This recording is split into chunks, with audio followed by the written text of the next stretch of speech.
It's me, Greg. I'm on vacation this week. This is me surfing. And here I am scuba diving. And this is me in a local jail. Right before they strip searched me. In all honesty, I asked for it. I mean, seriously, I asked them to do it.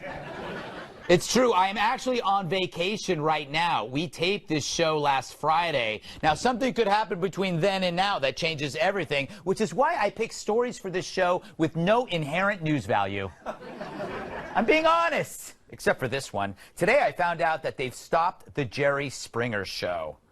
And it made me think, Jerry Springer is still on? But also, why stop his show now?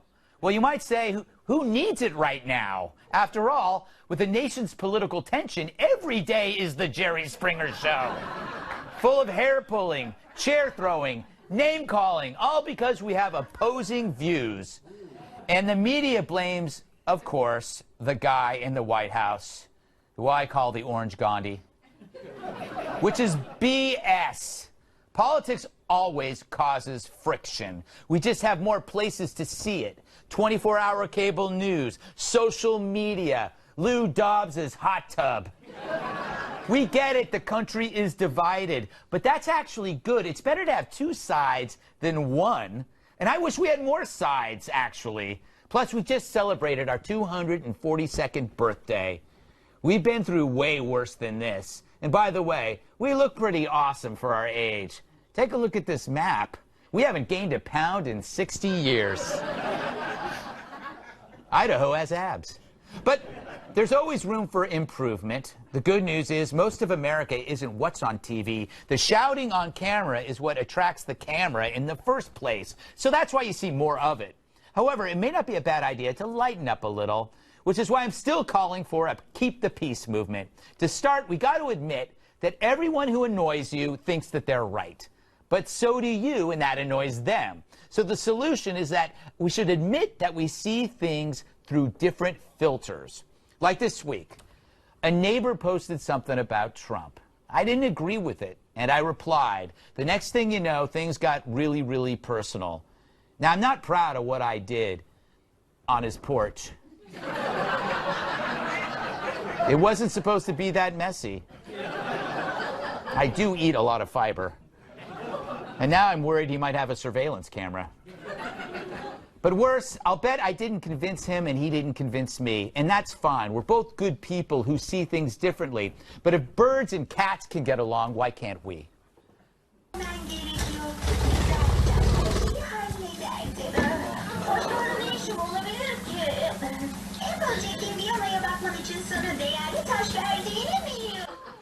We cut off that tape before the ugliness. But that's why I'm for a peace movement, a conservative peace movement, like hippies that smell good. The next time you're in a debate, I ask you, stay polite, compromise, and forgive when a line is crossed. You may not get anything in return. Still, all you can do is take the high ground and see if they follow. If that doesn't work, date one of their relatives. It drives them nuts.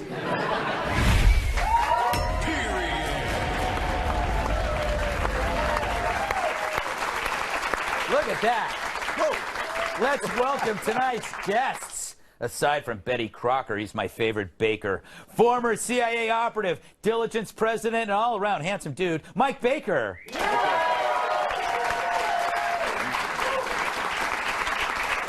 Well, he could turn the world on with his smile and turn it off with his odor.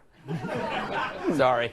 Fox News radio host, Tom Shalhoub. Her favorite food is corn on the macabre. That is a great intro. National Review reporter Kat Timpf. And he jumps rope with a telephone line. Former WWE superstar and my massive sidekick, Tyrus. All All right, Mike, good to see you. Is there any hope for the United States to actually become united? No. By the way, I like the way this is the international symbol for jumping rope, right, Tyrus? Yeah, I like that. That was very good. Try to answer the question, Mike, picked up on or it. you won't be back. I wasn't even listening to the question. You know what? But I think you've got an absolutely perfect point here. Nobody lives in the center anymore. Nobody is living in the middle ground. It's like trench warfare, where both sides are over here on opposite sides throwing hand grenades at each other, and we've lost the ability to have a civil discourse really about just about anything. You as soon as you start talking, somehow it veers off course. And I've got family that sits on both sides of the spectrum, right and left, and on the left it's pretty hardcore left. And I just want to have dinner, right? You just want to get together and enjoy family and everything, and you can't do it. It's very, very difficult. We're not approaching Civil War status. I don't think that's ever going to happen. And by the way, if it did, the left would get its ass kicked. But I think I think we do need to step back, take a breath, and do exactly what you say. Next time you're in a conversation, just realize, okay, look, we've seen a lot worse times, and it's not the death of the republic every time the administration takes an action. You know, Tom, is it too much to expect the left to meet the right, like halfway? Not even halfway. I'd be happy if 10%. Because they're angry, they're out of power, would they actually respond? Which you want 10%, or you're going to give 10, or you're going to give 90? I'm going to give 90. Oh, that's too much. I don't know. I don't think it's that bad. I mean, people yell at each other in the media. That's true. On TV, we yell at each other. We're always yelling at each other. Yes. But and Twitter and everything else. But in normal life, we're kind of nice to each other most of the time. You know, unless they kick you out of a restaurant every once in a while. Yes. But I don't mind. I mean, I think maybe the civility thing. I don't like civility. You know. It's like at the debates, they're always like, it's like fake. The civility is fake. That is true. No one wants to be nice. They're like, they ask you a question at a debate, and they're like, well, first I'd like to pause and thank everyone for being here. It's like, shut up and answer the question. Yes. I want to be a little more rude. Shut up, Tom. Yeah. Yes. All right, Kat, Tom brought up social media. I have a theory, and I'm not sure. It's like, does it contribute to hostilities, or is it a release valve? So the hostilities are less likely to be on the street and more likely in the broadband, where nobody really gets hurt? Is that correct? Or are you just, like, staring at me blankly, waiting for me to shut up? I mean, I think that people can get hurt on social media. I think that sometimes people can be really, really mean and really, really nasty. And whenever you look at their bios, it's always like, loving grandfather, and you're like, whoa, why are you like this? Where does this come from? Is it better that he's not yelling at his grandkids? I guess probably. Yes. I want everyone to be nice to their grandkids, so I'll be fine being called an idiot bimbo by a grandpa. Yes. You know, I can take it. But yeah, I think social media, though, it shows you how really ugly some people are on the inside, and I think it's actually kind of terrifying. Tyrus, what? No, you said my name. I know. Okay. That's how I try to get you interested in this show. Should we all take the high road in political debates instead of trying to scare Like people? deja vu. I feel like you asked me this question a week ago. Yeah, I take the high road because I'm tall. Listen, I tote the middle. I walk casually. I'm not much of a yeller.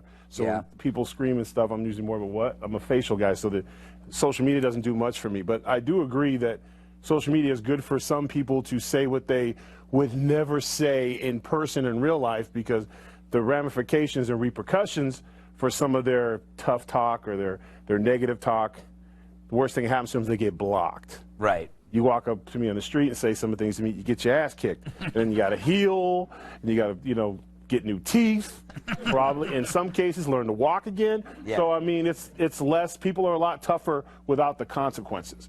But what works for me, because I get a lot of questions asked, I tend to answer them in ways that ends the conversation. Hey, Tyrus, how you doing? Maintaining. Keep moving. What's going on? Room temperature.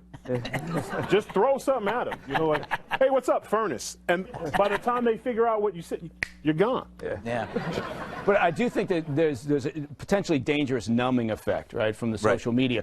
And much like kids playing shooter games nonstop, right, and the ability for that to stunt sort of the development of empathy in those kids, I think the social media can do the same thing. And we don't know, because it hasn't been here long enough, what the long-term impact can be. But I worry that it's removed the ability for us to have a reasoned conversation, at least in the current moment.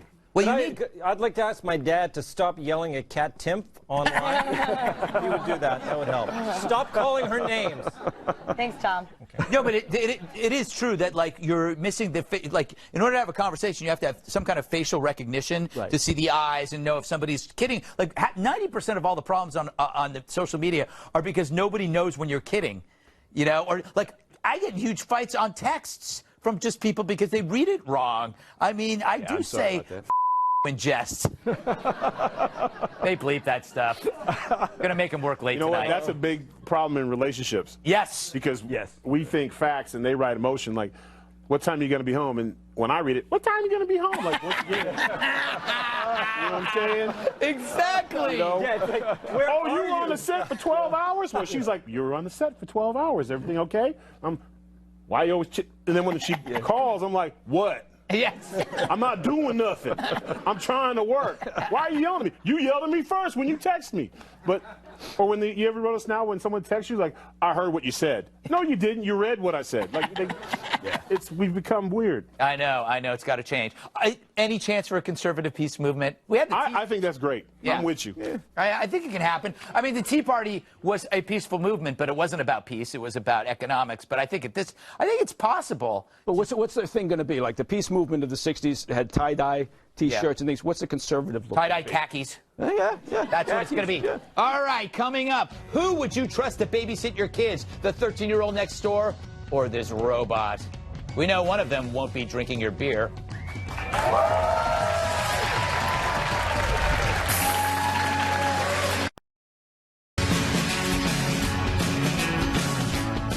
Would you hand over your tot to a robot?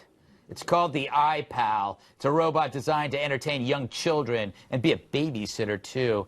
It made its debut in China, and its designers say it offers education and company for lonely children and peace of mind for adults. It's programmed to give homework lessons and tell jokes, and parents can remotely talk to and monitor children through the robot. Said a spokesperson, quote, when a child sees it, he or she will think of the robot as a friend, as another child in the family, and then kill it out of jealousy.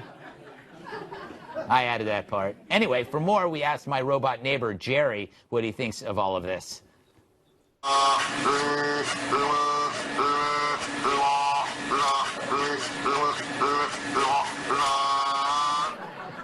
Same thing Jerry says every day. Honestly, I don't even know why he's my neighbor anymore. Shalou. Is it dangerous having them bond with a non-sentient device? Absolutely. I don't like the bonding part. It's too cuddly. Yeah? Oh, really? It seems nice and friendly. The kid was hugging it. Yeah. It's a babysitter. It has to be way meaner than the parents. It should be the Terminator. It's like, you know, when you have a substitute, the kids take advantage of the substitute, so the substitute has to be way meaner. You know, like if I'm the regular teacher, your substitute has to be Baker, right? That's true, that's true. Scary and intimidating. So the robot can't be cute and cuddly. He has to be scary and meaner so that the kids do what they're told. Kat, would your life have been better if, as a child, you had an iPal? Yes. I think that this is a great idea, actually. Really? I think that the robot is fully capable of making sure the child does not die. That's good. Which, as I understand it, is the #1 thing parents look for in a babysitter. That is true. And also, if they get emotionally connected to the robot, so what? I was very emotionally connected to my Furby as a child. And that's a robot. And I feel like I turned out okay. Yeah, that's true. That's true. Furby, not so well, though. Yeah. Tyrus, can you see these things in America? Not with my kids. No. First thing they'd do is take the robot swimming. I would come home to an explosion in the bathtub and them going, he did it, she did it. I have big concerns with seeing like my kids grow up. The hardest thing for me is they're so involved in, like, they're very individualistic. They're very into their iPads and their video games, and when they play with other kids, sometimes it's like, you do this, here's a ball, both of you go get, and they'll both look at it and be like, do we download this? Like, I'm not sure the molding, the growing and stuff, I just don't, I have my concerns with that. Really? I don't, because I don't have children. And I like robots a lot, Mike. Robots are not affected by emotion, and that makes them better at everything, because every mistake humans make is from emotion. That wasn't a question. Yeah, that was a statement. I realize that.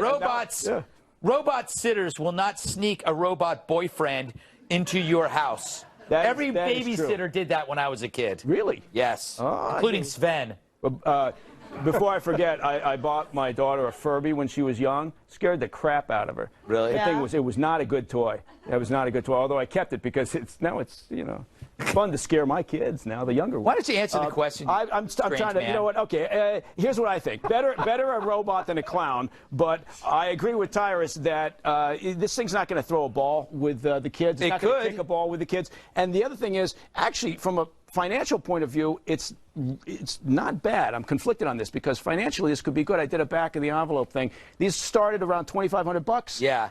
For my 3 boys, for Scooter and Sluggo and Muggsy, I pay about $60 for 4 hours for a babysitter when my wife and I go out day drinking. Yeah. And so I figure $60 a pop. That's about 40 times, and then that thing's paying for itself. It is paying for itself. You're pretty cheap. $60 for 4 hours? Yeah, $15 an hour. Wow. Yeah. Well, you're in Idaho. Yeah, we are. We just give the kids some guns and chainsaws and tell them, you know, get out back. The babysitter's there in case something happens. But I think it's a problem. We go back to that same thing, which was numbing from social media, numbing from lack of personal contact, numbing from human development.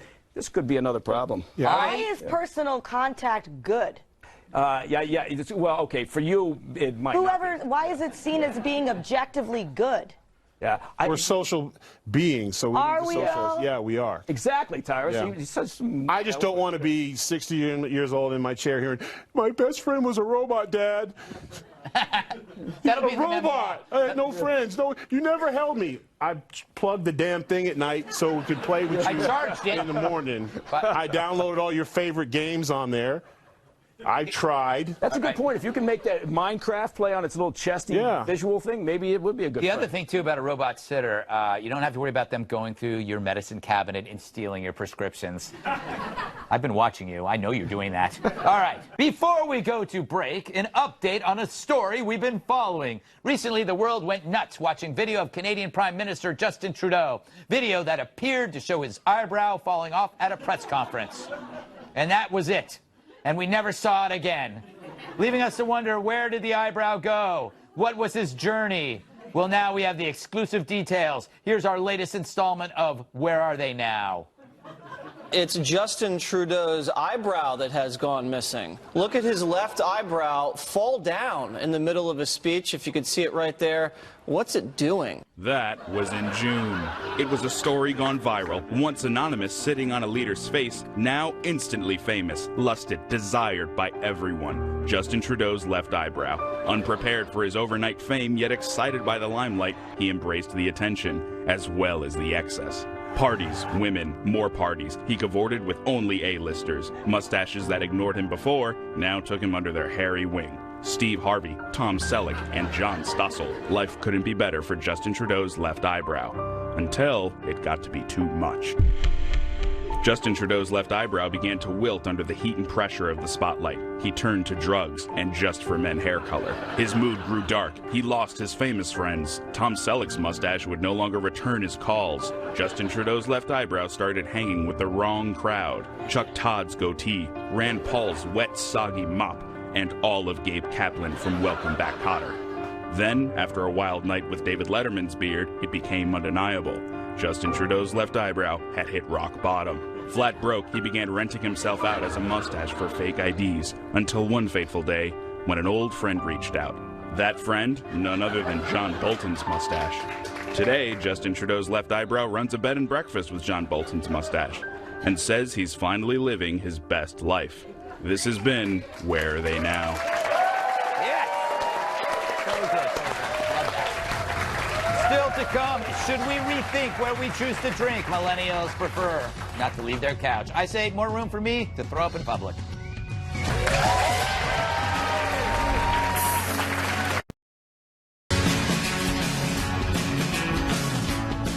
Hi, we're back. Well, you're back. I'm currently at a luau. I'm tall in Hawaii. Which brings me to this question. Do millennials stink because they won't go out to drink? A new survey shows 3 in 10 people between the ages of 24 to 31, it's a lot of numbers, prefer to drink at home because they say, and this is straight from the survey, it takes too much effort to go out. I'd like to say something to those 3 people who stay at home on their couch drinking. Thank you for watching my show. You're so much better than those other 7 out at the bar. They suck. Overall, more than half of American consumers prefer drinking at home. Reasons range from it being more relaxing to cheaper to personal, whatever that means. The good news is, if more are drinking at home, that probably means fewer drunks on the road and fewer drunks passed out at the bar, like this sad sack. Oh, there he goes again. He goes, what's wrong with this picture?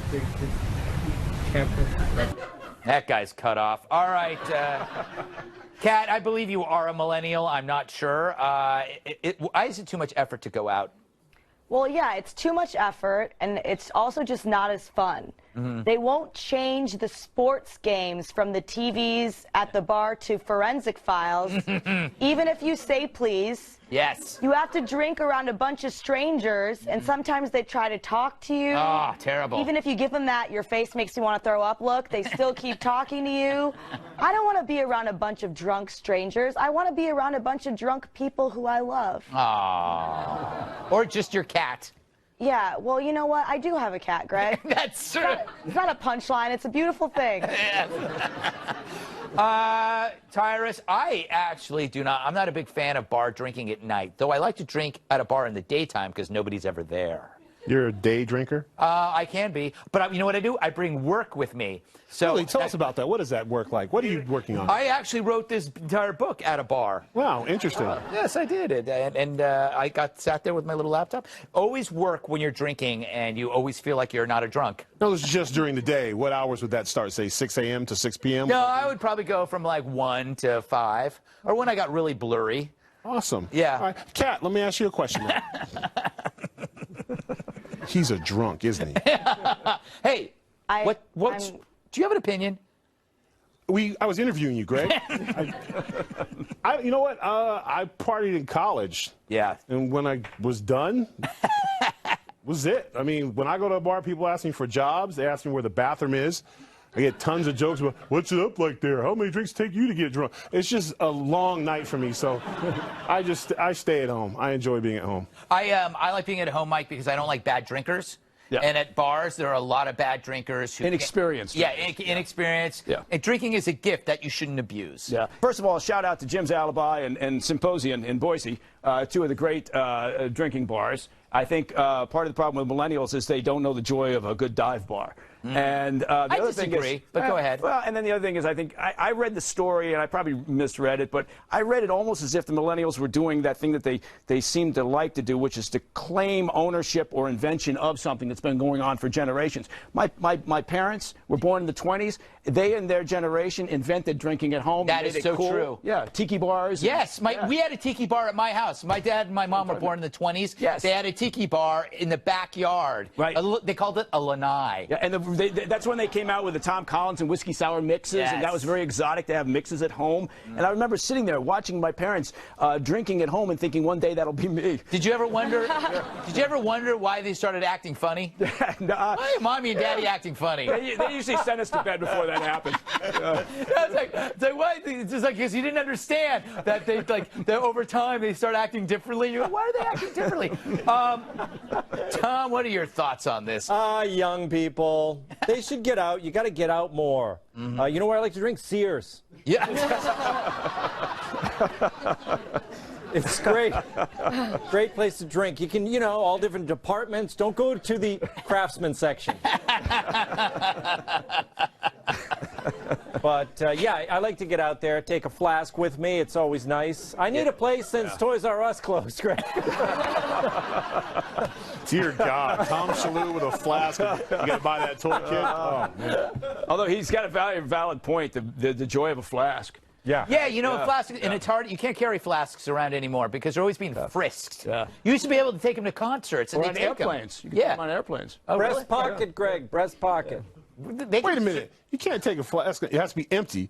No, what I'm saying is you used to be able to. Okay, yeah. Yeah, just like with handguns. You Not that don't do I've never been held up with a flask at an airport, but one would think with liquid, you know, can't get that through. The other You do good it, thing man. about drinking at home is that it forces you to make your home less depressing. Like you build it, come with a little bar, little area to drink. It's kind of nice. It depends on the person, Greg. Yeah. You might drink because your home is depressing. That's true. Yeah, I You just might sit around white rushing drinking- it up while watching Law and Order. Why everyone goes, why are you acting like that? Just leave me alone. I sit she around actually saying drinking that, or is wine she out of texting mugs, so Saying that's it. kind of depressing. Well, drinking wine out of mugs, why is that a problem? I don't think it's a problem. It holds things. It's the whole things that just as good as any other glass. A wine glass And is they a have total a scam. handle. They have a handle. It makes it easier for me to gesture around when I'm talking to my Gesture. cat. Like this? Like this? You know, like that when you talk. There is no wine tastes the same whether it's in a mug or a wine glass. You don't need a wine glass. I disagree. I disagree, Greg. Should we do a whole nother segment on this? We should. I I'm don't not like when you gonna go do to a that. party and they have wine and you have to drink out of the red cups. I'm going home. Oh, racist. Coming up. Where the hell did bees go at night? That's just one question we won't be tackling in the next segment. We'll answer audience questions instead. Stick around.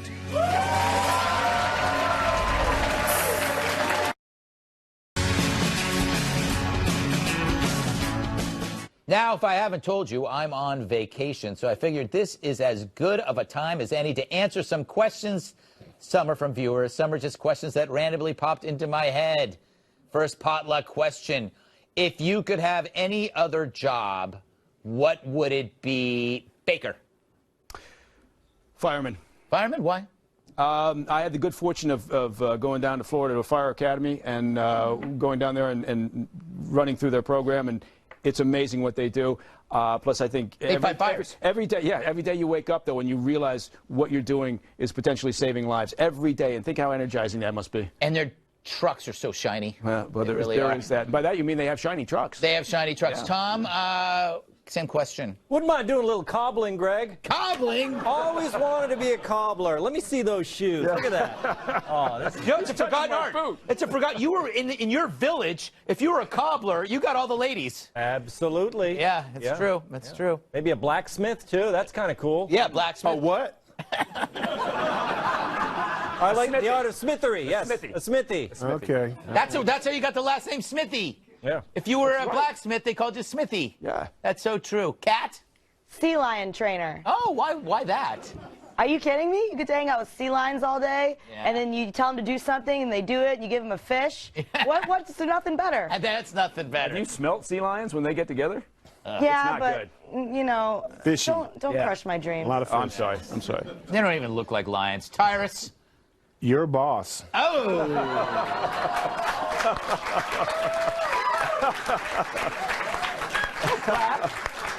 Just egging him on. I would like to be my own personal masseuse.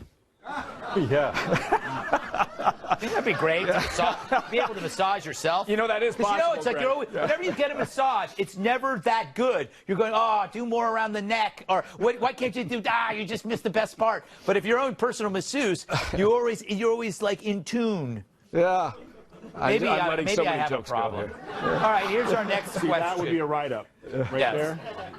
If you were a high school teacher, what subject would you teach?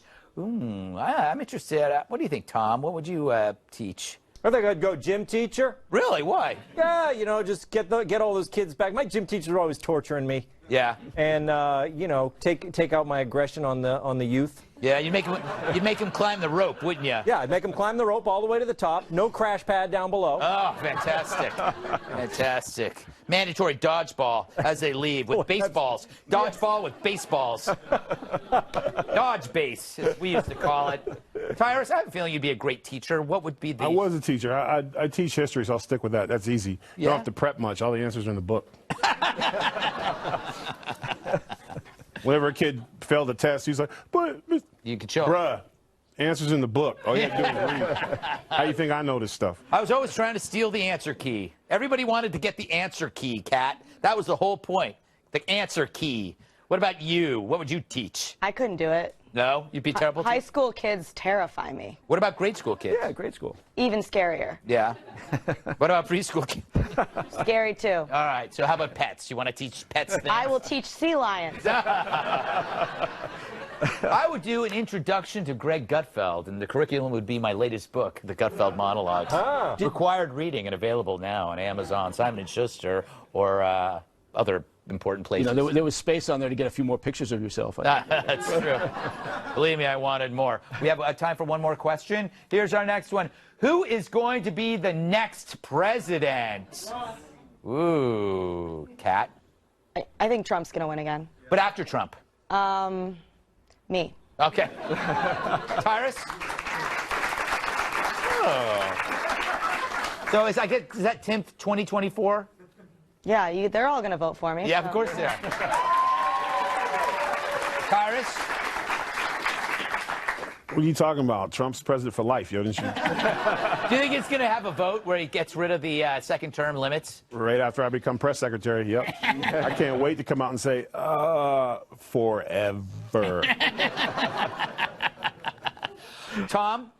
I think it's the door to celebrity has opened up, but it's not going to be like Oprah or anybody. You think it's going to be like, who was that guy on Friends, Joey? I think he's going to be it. Really? Yeah. Matt LeBlanc? Matt LeBlanc. Love Matt LeBlanc. Yeah. Love him.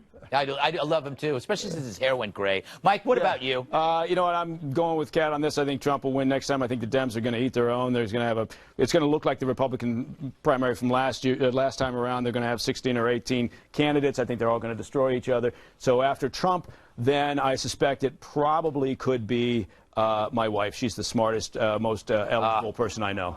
Yeah. Somebody got in a fight. Somebody got in a fight. Thank you.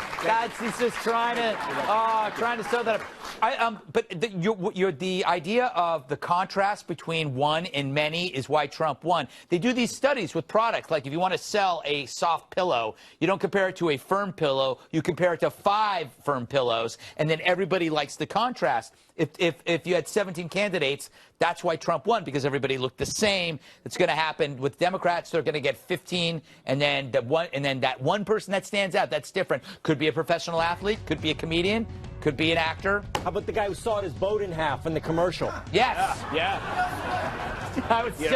He read my mind. God, he's insane. Still to come, our favorite fake commercials and the return of Press Secretary Tyrus. That's next.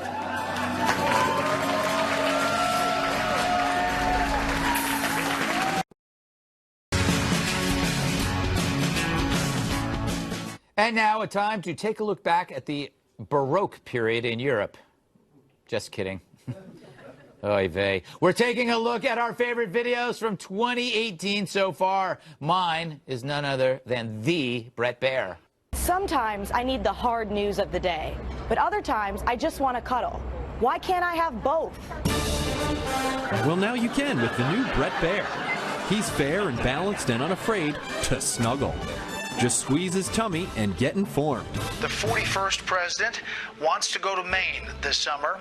Bret Baier is there when you start your day. French President Emmanuel Macron and his wife arrived yesterday, attended a dinner at Mount Vernon. And with his signature striped tie, pocket square, and flag pin, Bret Baier fits in with even the most sophisticated crowds. Jeff Sessions will not recuse himself from the investigation into the president's personal attorney, Michael Cohen. And he's there at the end of your day, too. When I get home at night, I just want something to hold that brings me comfort, but I also want the news. At this hour, voters are still casting ballots in Arizona's special election. Thanks, Bret Baier. And don't forget, Bret Baier can help you nail a job interview. I don't know if you're a match for this company. Rough day on Wall Street. The S&P 500 lost 36. The Nasdaq finished down 121. How about now? You're hired. I know. So get your Bret Baier today. I'm Bret Baier in Washington, and I'll see you later. All right. Tyrus, what do you got? Actually, Greg, my favorite is one no one has even seen yet. As you know, I sometimes fill in at the White House press secretary, and I did it again this week. Take a look.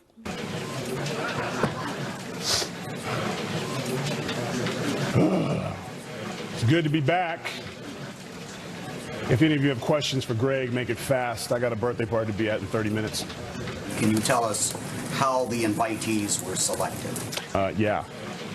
It's a private party that Greg's hosting for his pet ferret, Claude. He said if I don't attend, Fusion GPS will release a dossier on me. He invited the president too, but I'm pretty sure he's busy. Is he sending a gift? Is there anything you can tell us about that? I mean, what can you possibly buy a ferret for its birthday besides maybe a dead rabbit? Does he absolutely rule out doing that? Bro, I don't know. I highly doubt anyone even shows up. What happens then, sir? You know, a lot of questions, sir. Greg probably won't be too happy. He rented out an entire Chuck E. Cheese for this party. Honestly, I'm amazed that they agreed to work with him again. The manager was really concerned after what happened last year. What is he basing that concern on? Oh, I don't know. Maybe Claude climbing on tables and eating other people's pizza, or Greg refusing to leave the kids' ball pit because we're all the same size, officer. It shouldn't matter. He knows what was done, and he is saying these allegations are baseless. Baseless. He's just trying to save face. Truth is, after a few Shasta root beers, dude gets wild. How are we supposed to know what... This is a Fox News alert. Secretary of State Mike Pompeo holding a press availability in Tokyo alongside the foreign ministers of Japan and South Korea. Let's listen in. The Singapore summit.